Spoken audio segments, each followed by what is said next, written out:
Itu keren, kehidupan dalam rencana Tuhan. Benar atau salah?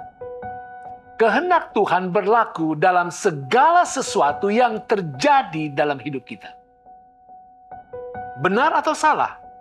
Tuhan seringkali membiarkan sesuatu yang buruk terjadi pada kita supaya nantinya Dia dapat melakukan hal yang baik bagi kita. Saudara, keduanya jawabannya adalah salah. Puluhan tahun sebelum Yerusalem dihancurkan oleh tentara Roma pada tahun 70 Masehi, Yesus menangis dan berseru, "Yerusalem, Yerusalem, engkau yang membunuh nabi-nabi dan melempari dengan batu orang-orang yang diutus kepadamu.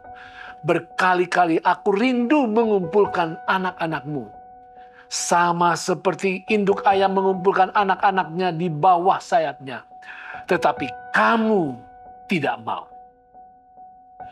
Jelas saudara, kehancuran umat Tuhan bukanlah kehendak Tuhan. Tetapi Tuhan tidak dapat menahan hal yang buruk terjadi akibat kehendak umatnya yang dicintai. Saudara, pemeliharaan Tuhan akan membawa kita menuju tujuan baiknya yang kekal. Namun Tuhan tidak pernah mau menghilangkan kehendak bebas umat manusia. Alkitab mengajarkan bahwa Tuhan menghendaki kita mengasihi Dia. Tetapi Dia tidak akan pernah memaksa cintanya. Kasih yang sejati harus diberikan dengan sukarela. Jika dipaksakan, maka itu bukan cinta. Pernahkah Anda memaksakan seseorang untuk mencintai atau menerima cinta Anda? Jangan saudara, itu tidak akan pernah berjalan dengan baik. Kasih cinta Tuhan memberi kita kebebasan untuk memilihnya atau tidak. Sama seperti Dia tidak memaksa kita untuk mengasihinya. Tuhan juga tidak memaksa kita untuk mengikuti rencananya yang sempurna. Tetapi dalam kasih cinta Tuhan, Tuhan siap untuk membimbing, memberkati, dan bekerja dalam segala sesuatu. Bahkan dari tengah-tengah kegagalan kita untuk tujuan yang lebih besar jika kita berserah kepadanya. Ini berarti bahwa bahkan ketika kita menyimpang, pemeliharaan Tuhan tetap menyediakan kesempatan untuk pemulihan dan penebusan. Pertanyaan, bagaimana dengan nasib atau takdir? Efesus 1 ayat 9-11 seringkali dikutip tentang predestinasi atau tentang takdir. Seringkali perikop ini dikira sebagai menghilangkan kebebasan memilih manusia. Padahal maksud sebenarnya adalah bahwa pengetahuan Tuhan yang Maha Tahu memungkinkan Dia untuk merancang sejarah dengan begitu pasti, dengan tetap menghormati pilihan-pilihan kita. Luar biasa bukan? Apa maksudnya? Begini saudara. Tuhan memiliki kehendak ideal, keinginannya yang sempurna bagi hidup kita.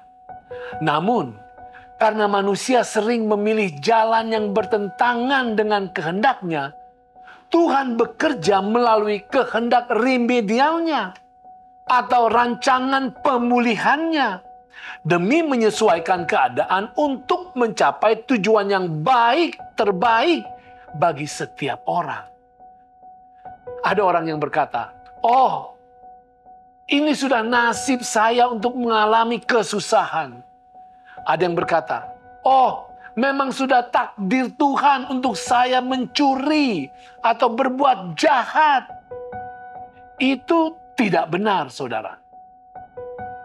Yang benar adalah Tuhan dengan kasih karunia-Nya yang sempurna dapat menggunakan hal yang salah untuk mendatangkan kebaikan. Misalnya ketika Adam dan Hawa berdosa, itu bertentangan dengan kehendak ideal Tuhan. Namun dalam kehendak pemulihannya, remedialnya, Tuhan menyediakan keselamatan melalui Yesus Kristus. Demikian pula ketika saudara-saudara Yusuf berbuat jahat terhadapnya. Tetapi Tuhan mengubahnya menjadi sarana untuk menyelamatkan banyak orang. Saudara, Anda dan saya hidup dalam pemeliharaan Tuhan. Oleh sebab itu, yang pertama, percayalah kepada hak kedaulatan Tuhan. Bahkan ketika kita tidak memahami keadaan, kita dapat dengan penuh keyakinan bahwa Tuhan sedang bekerja di balik layar. Yang kedua, pilihlah ketaatan. Meskipun Tuhan dapat menebus kesalahan kita, selalu lebih baik untuk mengikuti kehendak ideal Tuhan sejak awal. Yang ketiga, carilah petunjuk Tuhan setiap hari melalui doa dan firman-Nya. Maka kita akan semakin selaras dengan kehendak Tuhan.